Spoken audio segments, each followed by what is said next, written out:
Tole egaa kabajamtoota fi jaalatamtoota hordoftoota tiktaakii kiyyaa akkam jirtu fayyuma keessanii ani nagaa kooti galanni kiristoos haa ta'u isiniin jedha. Mee akkam jirtu fayyuma keessanii egaa kaleessa viidiyoo tokko isinii hojjedhee kanan ture. Egaa faarfataan keenya Gabra Yohaannis chaalenjiin haaraan eegalamee egaa kennaan isaaf kennamuudhaaf eegalameetu jira. Kanaafiyyuu chaalenjii kanarratti hundi keenya iyyuu gaafa gadhiifame akka hirmaannuuf egaa kabajaan isin gaafadhaa. Faaruusaa tokko naattaan himni faaruusaa kan jedhu tokko baay'een jaaladha jechuudha. Innis maaliif seenaa koo wajjin seenaa jireenya koo wajjin wal qabataadha waan ta'eef suuraan asirratti poostii isinii godhu kana suuraa kiyya jechuudha.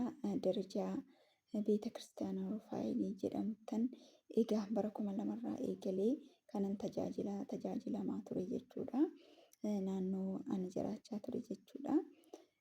Kanaafiyyuu gaafan gaddee qormaanni natti baay'ate, kobummaan natti dhagahame, qormaanni natti baay'ate sana faaruu naattaan maagalgal hiyootii kan jedhu kanan dhageeffadhe jechuudha. Guyyaa tokko anii fi hiriyaan tiyyaa barandaa beeta kiristaanaa Rufaa'el sana utuu qulqulleessatii jirru faaruun kun banamee ture jechuudha. Edaa yaa Waaqayyo nama durattis xiqqoo ta'u nama durattis tuffatamu edaa si biratti kabajan qaba. Jaalala keetiif kabaja keetiif gad jedhee mana kee kana xaraguun anaaf guddaadha. Waan ati naaf gooterraa jaalala ati naaf gooterraa kan ka'e jedhee yeroo inni akkasitti faarfatu sana faaruu kana dhageeffachaatiin barandaa sana darajaa sana xaragaa tanan ture jechuudha. Faaruu obboleessa keenya faarfataa Gabra Yohaannis hunda isaatiiyyuu tanan baay'ee faaruun jaaladhudha. Egaa sagalee ergamoota isaa dhageessisu faarfataa keenya akkasumas immoo faarfattoota adda addaa faaruu afaan Oromiffaatiin irree ta'ee afaan Amaariffaatiin irree ta'ee akkasumas immoo faarfataa obboleessa keenya Firaa'ol Moosisaa maqaa gaarii yaa Waaqa koo abbaa dhugaa guyyaa rakkoo kan jedhu isallee dabalatee faaruun kun faaruu keessa koo naaf ibsu bakka jechuudha. Egaa argitanii namni nama taanee gaafa jiraannu gaafa harka qalleeyyii taanee nama fuulduratti kabaja hin qabnu nama fuulduratti hin tuffatamna. Gaafa abbaa qabeenyaa taanee nama duratti kan kabaja argannu garuu gaafa harka qullaa taanee jiru sana gaafa namoonni nu maddii hin dhaabbanne sana garuu Waaqayyo nu faana jira jechuudha. Yeroo faarfataan Gabra Yohaannis naattaan himni maagalgal hiyootii አይከፋኝም ታናሽነቴ እጠርጋለሁ ያንተን ደጅ ዝቅ ብዬ ለአንተ ፍቅርና ለአንተ ውለታ ብዬ jedhee yeroo inni akkasitti faarfatu sana baay'ee በቃ faaruun kun wangeela guddaa naaf ta'e jechuudha. Naaf maaliif Waaqayyo jireenya ani waggaa 12 waggaa 11 dura jireenya koo kana nama isinitti himaa jiru yeroon akkasitti jireenya rakkina san keessa dhaabadhee rakkoon kun hin jijjiirama. Rakkina kana keessas nan ba'a seenaan kootis hin jijjiirama. Akkanatti nafu har'a nama fuulduratti yoo nan tuffatamire ani Waaqayyo duratti edaa kabaja nan qaba jedhee gadi jedhee tanan mana Waaqayyoo sana qulqulleessatii ture. Egaa Waaqayyoof galanni haa ta'u. Wanti hin jijjiiramne hin jiru. Waggaa 12 dura jireenya jiraachaa ture suni har'a jiraachaa jiru. Rabbiif galanni haa ta'u. Waanis korma ta'ee jabaadhee Waaqayyoon koo kadhadhee hojjedhee har'a jijjiiramee tanan jira. Iddoon waggaa 12 sana dura ture sanaa miti har'a kanan jiru.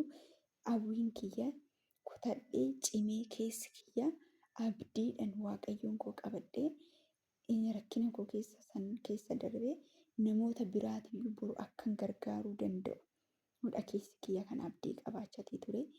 Yeroo dhuma hundumas niin jedha. Kanaafuu Waaqayyo seenaa koo jijjiiree har'a ga'ee tanan jira. Galanni Waaqayyoof haa ta'u. Faarfataa keenya kana faaruu isaa hundumaa baay'ee kanan jaaladhudha.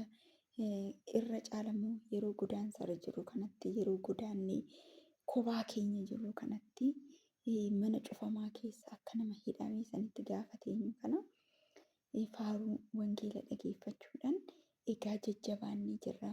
Obsinee akka hojjennu rakkinni ala keessa jiru kun akka darbeetu akka boru seenaa ta'eetu irra dabarre haasofnu akkasitti fudhanna waan ta'eef galanni Rabbiif haa ta'u. Hafuura qulqulluudhaan Waaqayyo nu gargaaree egaa as geenyeetu jirra. Kanaafiyyuu faarfattoonni keenya faarfatan faaruu wangeeladha.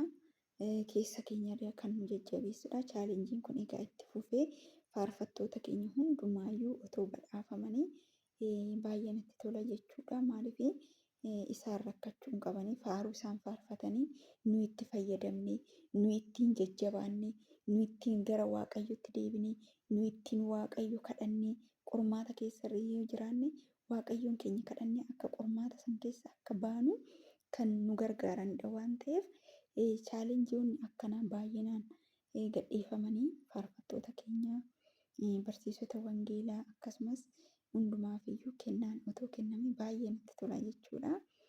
Kanaafiyyuu arras taanaan godaansarras jiraatanii biyya keessas ta'ee warri kubummaa isinitti dhaga'amee gadditan warri haadhaan qabu abbaan qabu obboleessan qabu obboleettiin qabu jettanii kophaa keessan jirtan isin Waaqayyoon keessan qabadhaa. Waaqayyo isin faana jira. Kanaafiyyuu jajjabaadhaa, hin gaddinaa. Yoo gadditanirree gara Waaqayyoon keessan kadhadhaadhaa. Faarus dhageeffadhaadhaa, wangeelas dhageeffadhaadhaa. Waaqayyo iddoo kamittiyyuu ni argama. Waaqayyo seenaa namaa hin jijjiira. Badiinsa adda addaa ofirratti hin raawwatina. Namarratti illee akkasumas badiinsa adda addaa hin raawwatina. Gara Waaqayyoo keessanitti bu'aadhaa. Waaqayyo nama dhaga'a. Iji Waaqayyo akka namaa hin rafu. Sa'aatii 24 iji Waaqayyoo takkaallee hin cufamu. Isin argaa, isin dhageeffata godhi Waaqayyos jabaadhaa yaa obboloota koo. Qormaanni hin darba kinoo.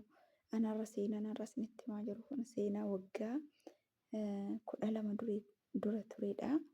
2000 irraa kaasee egaa mana amantaa qulqulluu Rufaa'elitti tajaajilamaa tanan ture. Yeroo naa mijates immoo tajaajilaa tanan ture. Galanni Waaqayyoof haa ta'u. Egaa Waaqayyo immoo har'aan nu ga'eetu jira. Kanaafiyyuu faarfattoota keenyas haa jajjabeessinu isiniin jedha. Baay'ee isin jaalladha. Egaa chaanaalii kiyya kana fooloo, laayik, sheer, sabskiraayib gochuudhaan yuutuubii kiyyarree maatii kootaadha. Instagiraamii kiyyas akkasumas fooloo gochuudhaan tiktookii kiyyas ingidish sheer laayik gochuudhaan maatii kootaa jedhee kabajaan isin gaafadha. Turtii gaarii nagaa.